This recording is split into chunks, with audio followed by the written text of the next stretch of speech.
تو کف خاک و بے بسر، میں کف خاک و خود نگر،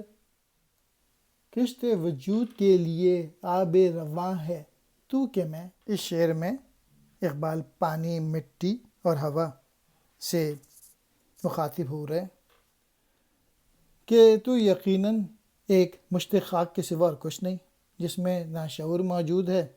نہ فہم، جبکہ میں وہ شخصیت ہوں، یعنی انسان، جس میں بصیرت بھی موجود ہے اور بصارت بھی،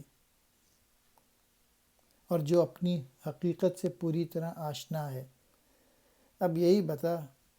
کہ تو یا میں،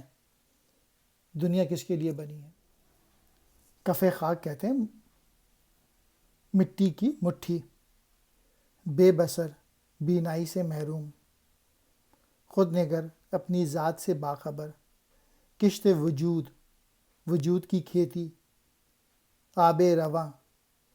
بہتا ہوا پانی یعنی فصل کو سیراب کرنے والا،